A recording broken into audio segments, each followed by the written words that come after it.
Hey guys, welcome to the Everyday Warrior podcast. We've got Trey Yingst, who is a second time guest on the show. Trey, I can't recall when we last had your podcast. It had to be about 6 months ago, but it was early on when the war had kicked off between Israel and Hamas. The first question I've got to ask you is where are you coming in from on this one?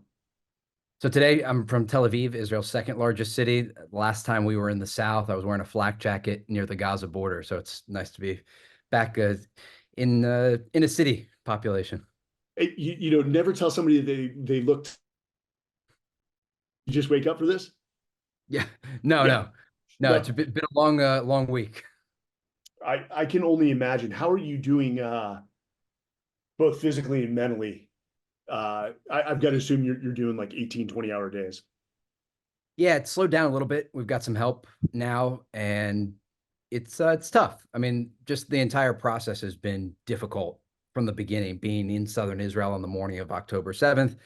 And then the war that followed. I've been into Gaza 5 separate times with the Israeli military on embeds, oftentimes in firefights, one time in the middle of the night. And then you just have these stories that we've been following from the beginning that are emotionally draining.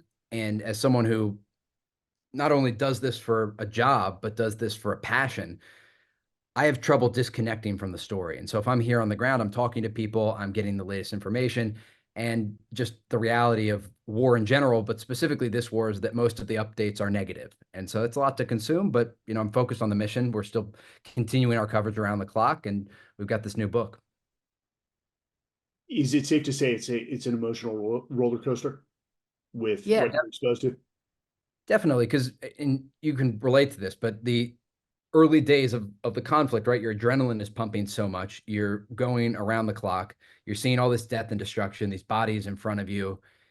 Really, you're there for the worst day of someone's life again and again and again, but you don't process it. I don't process it in real time. It's only when things start to slow down a little bit, you can take a second to exhale. That's when you start to think about, oh, we were really close to death on that day, or whoa, I can't believe we saw that with our own eyes. And that's been tough, not just for me, but for the entire team. Yeah.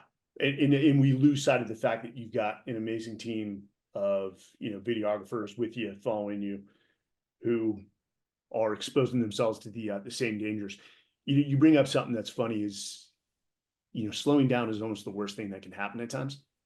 It's, when you're moving, you don't have time to reflect like when you stop. And sometimes it's just safer just to not stop and just keep going and say, hey, I'll deal with this 2 months down the road. I'll compartmentalize until then. Do you feel like you have to compartmentalize quite a bit? It's so refreshing talking to someone who gets it, because that's exactly what you do. You keep moving because that momentum allows you to complete the task at hand. But you have to compartmentalize, I think, because if you don't, it'll drive you crazy.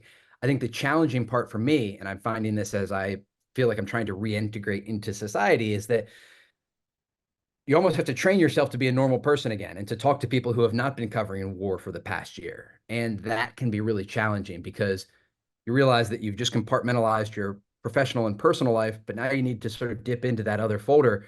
And it's not always a smooth transition. No, it's not. And I want to get to that at the end of the podcast. I want to get into your book. So you have Black Saturday coming out on October 1st, which is a impartial, just holistic look at the scope of this conflict, to give people a perspective of what's going on both sides.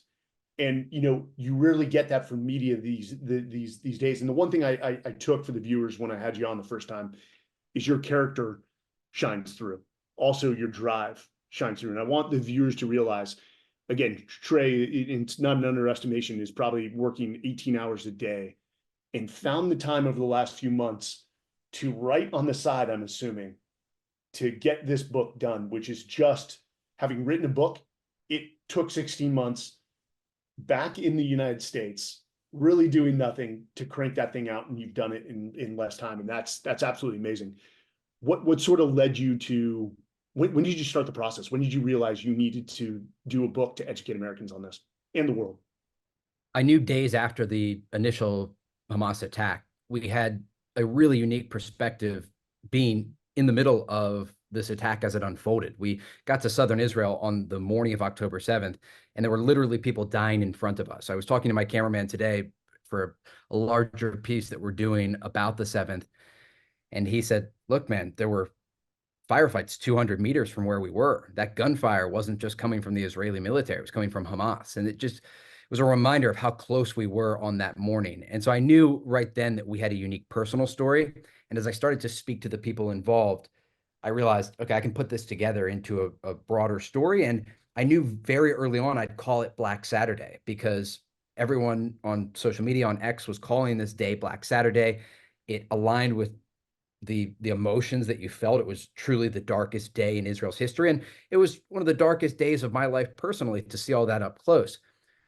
But when I started to gather those other stories, I realized, wait, I can weave all this together into a compelling narrative that people will not only learn more about what happened on the morning of October 7th, but in the weeks that we were now in the middle of, as I started to write this, from multiple perspectives. And I really appreciated you noticing during our last conversation, it's critical for all journalists, but for me, because it's just who I am as a journalist, to talk to everyone involved.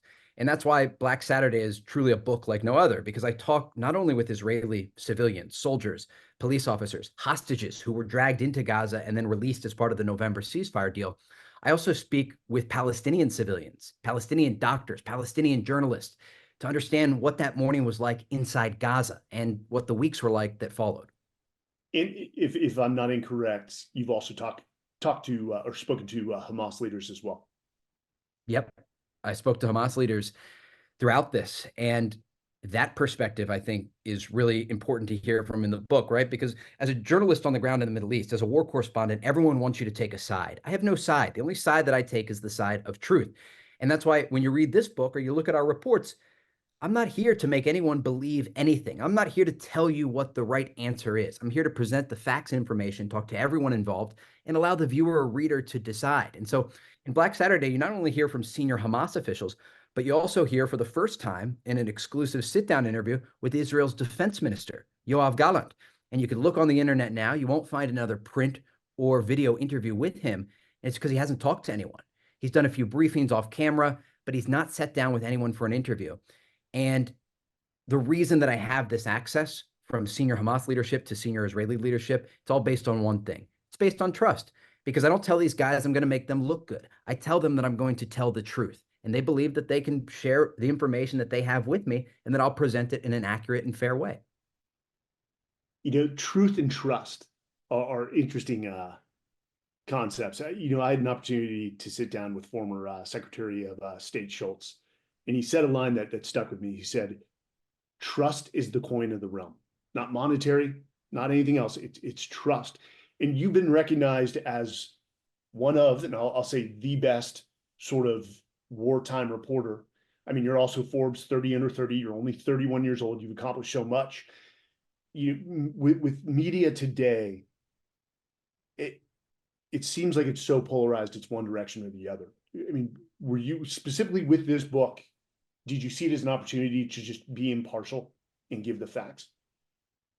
Yeah, absolutely. Because this conflict in particular, probably more so than any other conflict that I've covered, and I've reported on the ground all across the world, from Afghanistan to Pakistan to Iraq to Lebanon, the whole Gulf, Ukraine,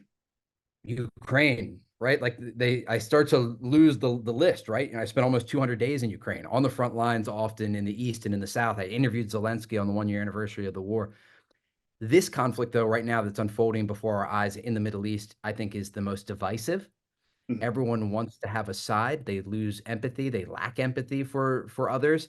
And so I found that writing this book was a cathartic experience for me as someone who lived through the story and went into these communities, saw the aftermath of the massacre, the bodies everywhere, the death and destruction, and then saw horrific scenes also inside Gaza.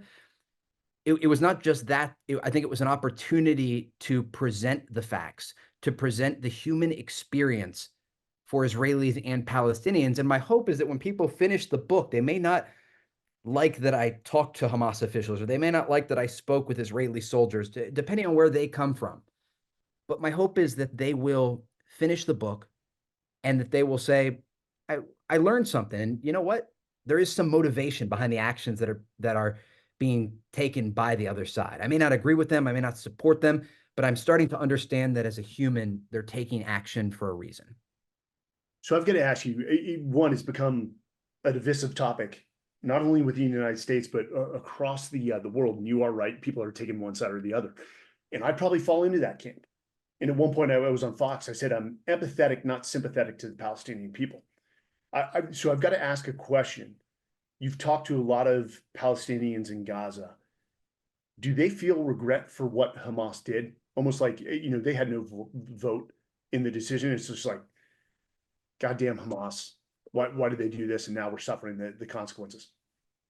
It's a great question. And the way that I explain it as a journalist who reported in Gaza, not just since October 7th, but the first time I went to Gaza was 10 years ago during the 51-day war, Sukkot. I was 20 years old. The war was raging, and I went in with a backpack and a DSLR because I wanted to be a war correspondent. I've been in Gaza many times since, oftentimes during rounds of conflict, but also sometimes just for breakfast. And so I've met everyone from the Nukba al-Qassam Brigade militants who came into Israel on the morning of October 7th. I've met Hamas politicians from the political bureau. I have met Palestinian civilians. I've met business owners and everyone in between. And the way that I can describe the viewpoint of Palestinians in Gaza is that everyone, as they do in Israel and around the world, they exist on a spectrum. And the viewpoints of this conflict and about Israel exist on a spectrum. Now, the percentages are different than Israel, and they're different than the United States on that spectrum in terms of extreme views or moderate views or pro-Israel, anti-Israel, but they definitely exist on a spectrum. And I try to capture that as best I can in a book that's nearly 300 pages by talking to a variety of people on the spectrum. One Hamas official that I interview, his views on Israel and the attack was that it was justified. And he tries to make almost excuses for the slaughter of civilians and tried to tell me actually in the process of our reporting that no civilians were targeted. And I told him, that's just a flat out lie. And if you want to lie to me, that's okay. You can say whatever you want to me, but I'm not only going to call you out in my book, I'm going to call you out on air. And I'm going to make sure that people know the truth because I'm not here to be spun. I think there are so many officials around the world that think they can spin journalists. I'm not here to be spun. I'm here to get the facts on the ground. And the facts are that a massacre was committed against a civilian population and people were slaughtered in their homes. But to get back to the question here, when you ask him about the situation and what happened on October 7th, he almost justifies the slaughter of civilians and the attack against Israel. There are some Palestinians that I interviewed, though, for the book that had a different view, and I think some people will be surprised by their view.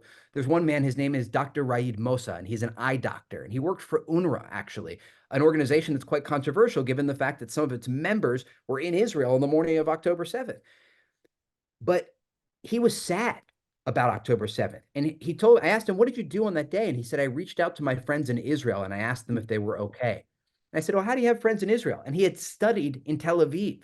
He went to medical school for 4 years in Tel Aviv. And I don't think he's necessarily a representative example of the average Palestinian viewpoint in Gaza, but the senior official isn't necessarily either. And so I think that the majority of Gazans that I have met are very poor.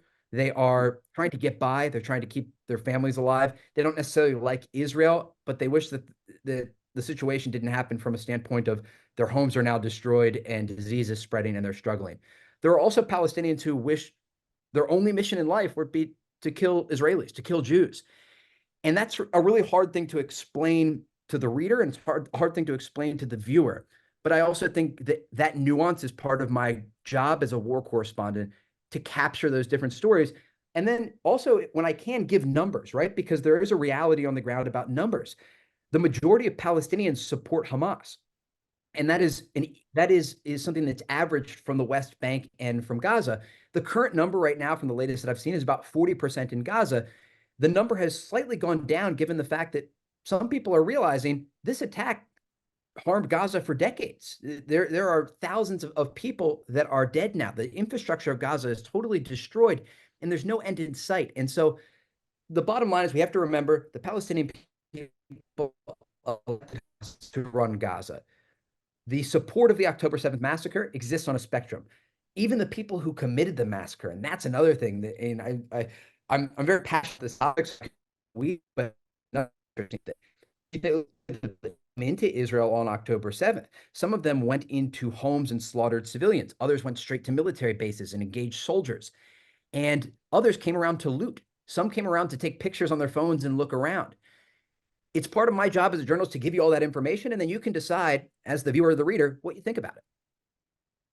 Give us a sense of Israel, because we've seen that Israel is becoming divided on this topic. There's those that just want the war to end. There's those that want the war will not end until the destruction of Hamas. What is sort of the sentiment amongst the Israeli people based off the percentages you just gave towards Gaza of support for Hamas and things along those lines? Also, a great question, right? Because there's a different, but also a breakdown on a spectrum, right? Because you've seen the 500,000 people last weekend that were demonstrating in the streets of Tel Aviv, Israel's second largest city, and they're calling for a ceasefire. They're calling for a hostage deal to end the war. Their focus and their main goal is to get the hostages out alive. They don't care how it happens. That's their focus. And when you ask them for a secondary position, well, what do you think about the conflict as a whole? Where should things go? Why are you here? Why are you in the streets?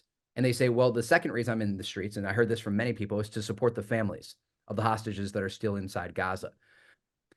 And so this has been an interesting thing too, right? Because I've interviewed so many of the family members of people who were taken hostage. I've interviewed hostages who were released as part of the November ceasefire deal.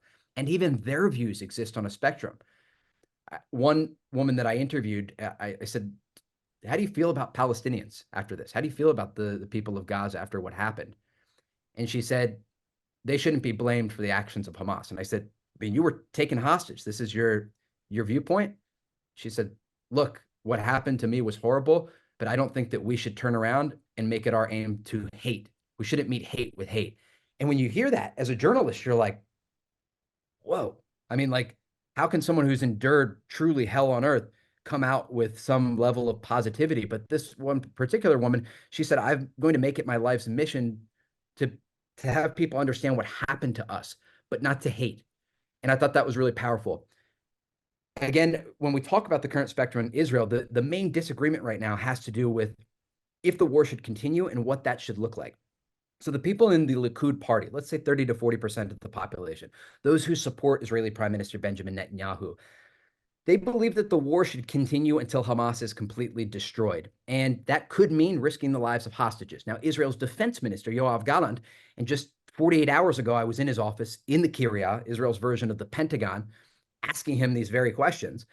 And I've met with him a number of times throughout the war, but most recently, just 48 hours ago, when we're having this conversation, he wants a deal. He thinks that Israeli forces can temporarily pull out of some of the sensitive sites in Gaza, including the Philadelphia corridor that sits along the Egypt-Gaza border. And then if they have to go back in afterwards, they will. But he wants a deal now to get the hostages who are still alive out, and then they can continue the war after. So I would say that's the current disagreement among Israeli society. When you ask the Israeli people what they think should be done with Gaza, this actually, I think, is probably one of the most interesting realizations from Black Saturday, my new book, but also will be from our conversation. And I think that people don't understand what an attack like October 7th can do to the psyche of a population. And I know this because I've lived here for the past 6 years.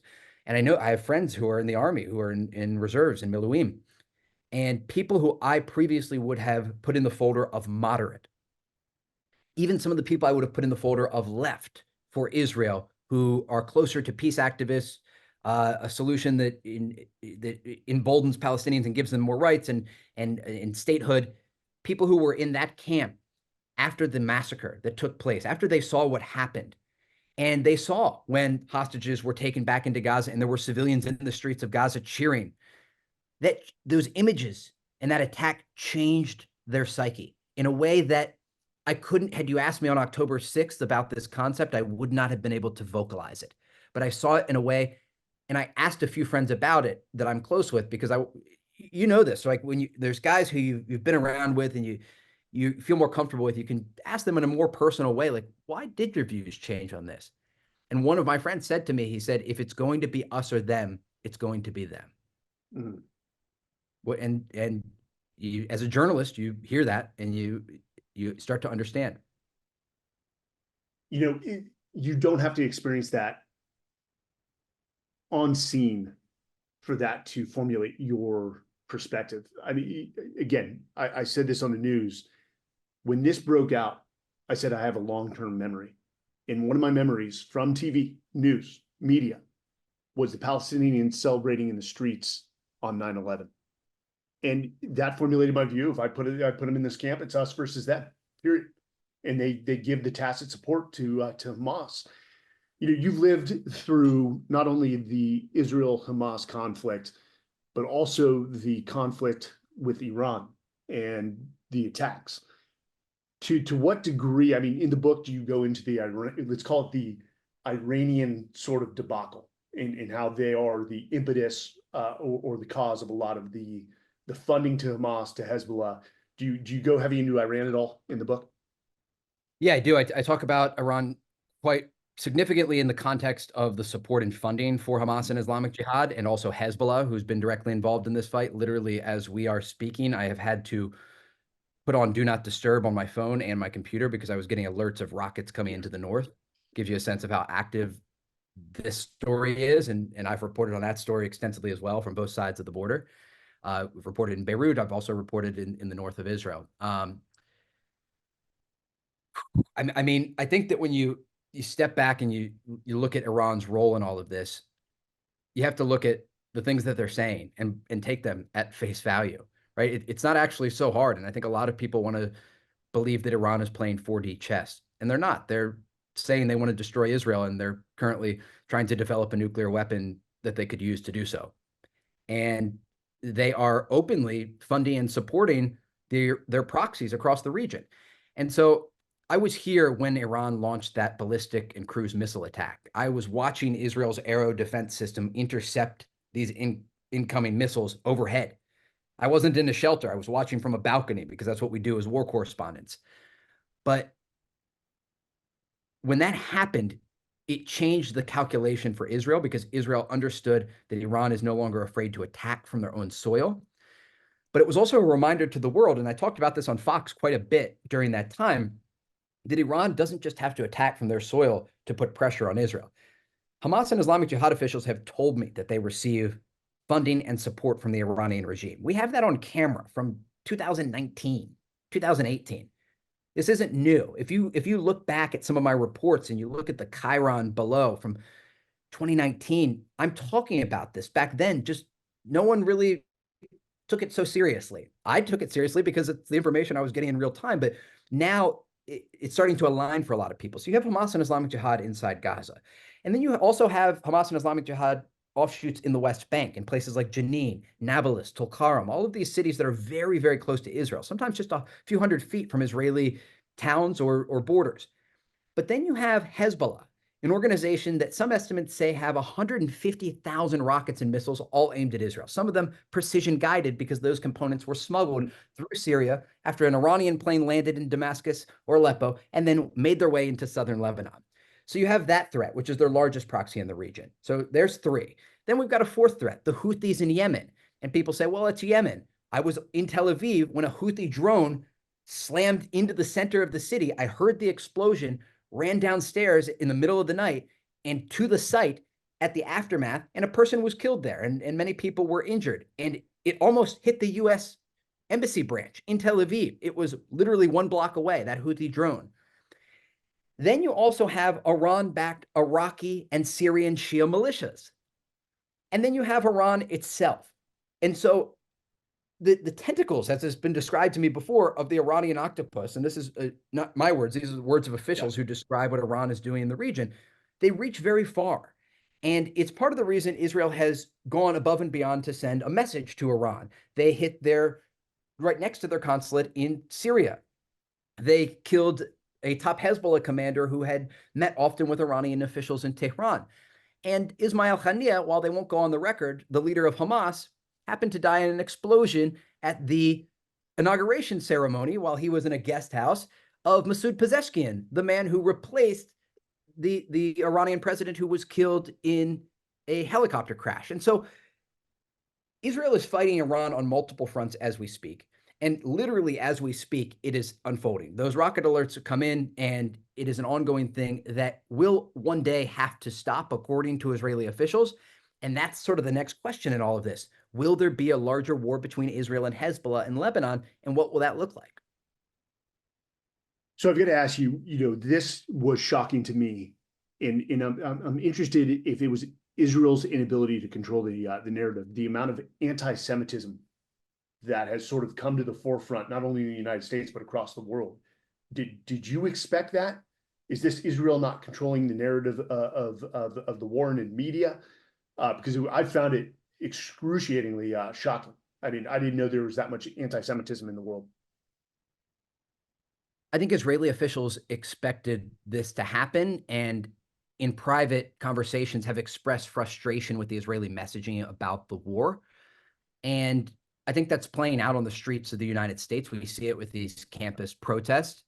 And I talked about this on Fox the other day, watching some of this video in real time that was coming in. And it actually wasn't a planned part of the report, but it was just something that I noticed. One of the protesters was carrying the flag of Saudi Arabia and didn't realize that it wasn't the Hamas flag. And you hear some of the comments that are being made about Israel and about the Jewish people in these conversations that are taking place on American college campuses. And the first thing that I think is that, again, this exists on a spectrum. Everyone from people who are totally uneducated to people that are blatantly anti-Semitic. And there's a combination of those people in these groups. And some of them are college students, and some of them are people that show up to campus because they feel it's a space for them to be able to say whatever they want around people that will support them. Israeli officials in meetings that I've had have been very frustrated with the global response to the conflict. And they're watching closely what's happening in the United States. They're watching for the outcome of the election. They're watching what's happening on college campuses because they are worried that threats against their people and their civilians abroad could be real, and they could turn into action. And it's part of the reason they've urged, especially Israelis have urged their citizens to take extra precaution when traveling abroad. I want to ask one more question specific to the book, and then sort of move into how you're, let's say, taking care of yourself, which is extremely difficult given the environment and just the schedule that you deal with on a daily basis. But it was General Mattis that once replied to post-traumatic stress, and he said, I actually believe in post-traumatic growth, that being exposed to war makes us more empathetic, more respectful human beings. And you did a quote recently on Instagram and Twitter, which I read probably about 10 times. Of course, I liked it. And I want to read that for the audience. And of course, we'll put it up in the article. You can have empathy for the Palestinian children who are killed amid war, and empathy for Israeli children who were killed on October 7th. And you can express concern for the Israeli hostages being held in Gaza and for the Palestinian civilians who are suffering. What have you learned about empathy during this conflict that maybe you didn't realize existed when you covered all the other conflicts, Afghanistan, Ukraine? I mean, how has this changed you as a human being? And what do you think we who are so comfortable and safe within the United States don't realize and need to take into consideration? When I write about this in Black Saturday, the experience of covering war and how it changes you as an individual. I've been pretty open about my struggles with mental health that started around the Ukraine war. There were really difficult days in the early part of that war that I won't get into now, but that were challenging for me personally. And then going from a civilian life to covering the largest ground war in Europe since World War II and going to these villages that had been liberated by Ukrainian forces and seeing the aftermath of the war, I started to have nightmares about the situation. I immediately, as I was sort of struggling with what we had seen in real time and what had happened to our team and just everything that combined together, I immediately made a commitment to myself that I was going to handle this in a positive way. Like I wasn't going to fall into the trap of how other war correspondents that came before me traditionally have. There is a culture that exists from the generation right before me of war correspondents of drugs and alcohol, of finding a way to deal with all of the horrible things that we see in war by getting drunk and by just trying to sort of numb the pain. And I was determined to not let that happen. And I don't know necessarily where that stemmed from. Maybe it was watching so many David Goggins videos, No One's Coming to Save Me, or Jocko, or just, I consume a lot of motivational content. that's meant to make men better and to make men healthier and to not be out partying, but to be working on themselves. And I think that I had that as a base. But so I determined, like, I stopped drinking at the beginning of last year. It's been almost 2 years since I drank, just because I was more productive on the weekends. I felt like a healthier version of myself. Um, this war that started again, just as I felt that I was really getting to that level that Mattis talks about, right, of growth from the experience, this war started. And let me just give you an understanding of where I was at the end of September last year and the beginning of October, right before this happened. We covered the earthquake in Morocco, which was really sad in the beginning of September, but I was doing really well, like mentally. I was doing ice baths, cold plunges. I was going on runs, going to the gym, eating clean, which I'm still doing now, got back into. But when the war happened here, again, it hit you immediately overnight. I'm a big believer in it's better to be a warrior in a garden than a gardener in a war. And so I mentally and physically have trained for this to happen, hoping that it never does. And I went to bed on October 6th, not thinking I was going to wake up to a war that I'm still covering today, almost a year later. But I did. And so I went and I worked hard and I covered the story in real time. But we saw really, really horrific things. People died in front of us on the morning of the 7th. We went into the kibbutzim, these communities along the border, and they were filled with bodies of dead civilians and dead militants everywhere. It was like a horror movie, piles and piles of bodies. And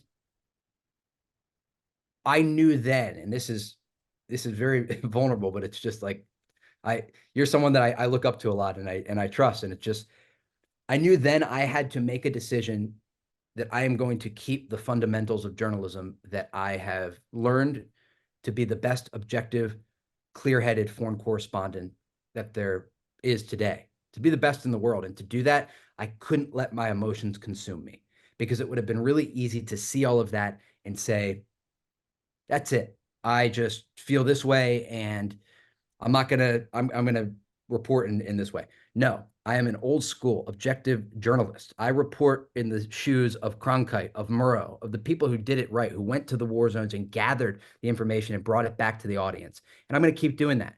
And that means talking to Israelis. That means talking to Palestinians. And that means finding the lowest common denominator of people, the people who are struggling the most, who represent the average person in the society, talking to them and telling their stories from a human perspective that makes people care. And this is a long answer to your question, but in Black Saturday, I feel that I capture that in a way that I don't think a lot of journalists do. I think I captured the suffering of the Israeli people, the massacre that unfolded against the population on the morning of October 7th. And I also think I've captured the suffering of the Palestinian people.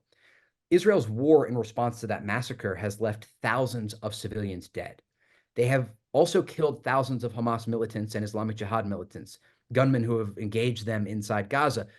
But the Israeli campaign against Gaza has not been, it's not been something positive. And I think anyone who celebrates what has happened should look in the mirror, because war is horrific. War is horrible. I wish that I didn't have to cover this, but if I do, I want to make sure that I cover it in a human first way, the true experience of humans on the ground. And so that means capturing the suffering of Israelis and capturing the suffering of Palestinians. And that means talking to the Palestinians who have been displaced internally in Gaza, talking to people who have lost family members, covering the stories, as I do in Black Saturday, of innocent people whose families were killed in Israeli airstrikes, oftentimes that didn't involve the killing of Hamas or Islamic Jihad militants.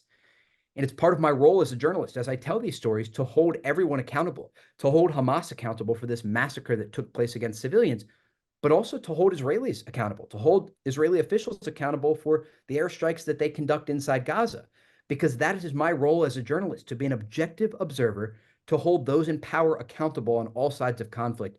And my personal goal is to humanize the people involved so that the viewer, the listener, and the reader can understand why people do what they do.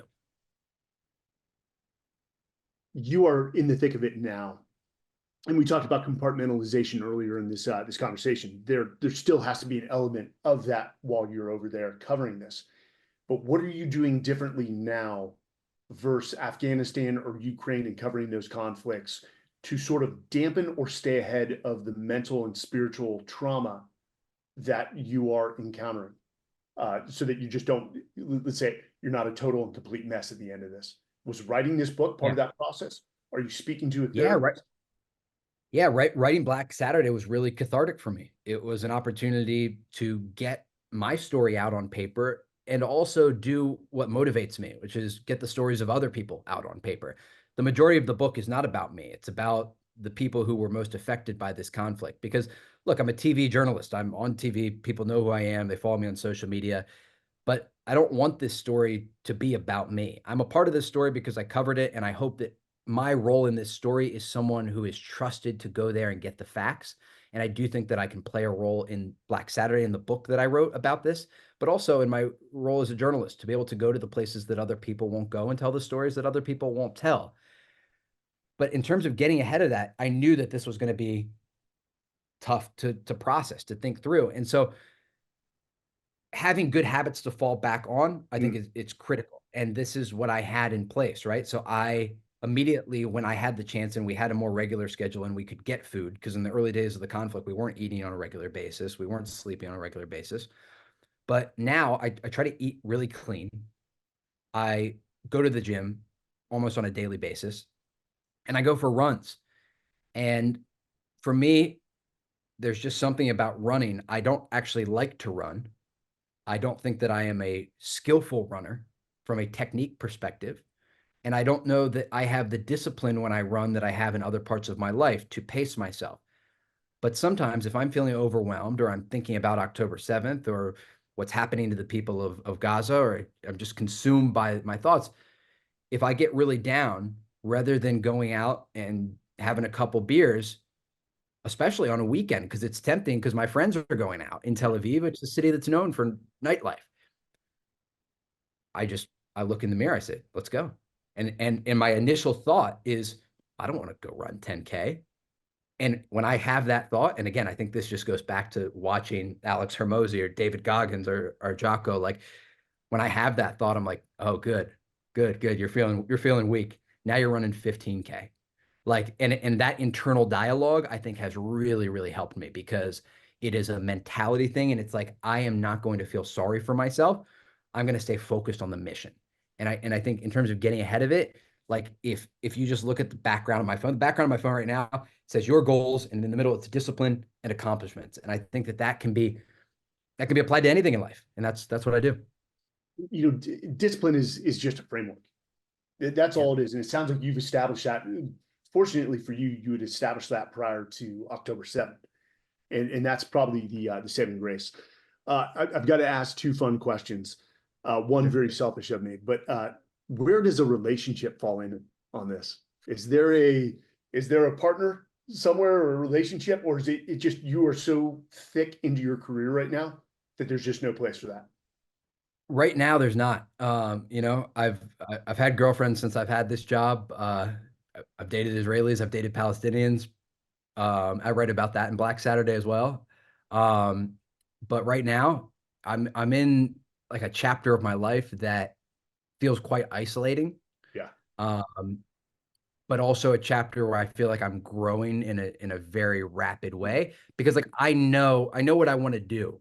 Like I know what the end goal in all of this is, and it's not to be someone who has a talk show and says, look at me. Like I want to build out a media brand that allows humans around the world to connect. And if that brand is me, great. If it's not, great, but I'm so thankful to work at Fox because they give me the opportunity to do just that. Like they give me the opportunity to travel the world and tell the stories of humans. And so right now it's not the best time for a relationship.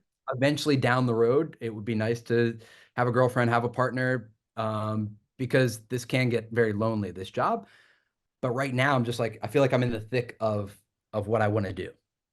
You know, that is one of the most difficult and mature decisions to make. I almost realized, because my first marriage ended in divorce, that it was almost selfish to enter into a relationship knowing that we were going to be deploying to war every single year for 10 years. So no, I that is a mature decision, especially at your tenure, but you've got your vision of where you want to go, and there will be a time for those relationships. And the selfish question is, when's the last time you skydived? Because I'm sure your USPA certification is I completely debunked at this this is point.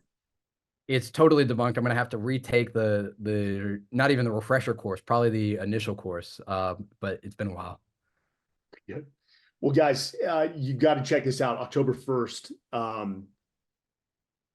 Black Saturday is an opportunity to get an objective look at the Israel-Hamas conflict rather than watching one media outlet or the other.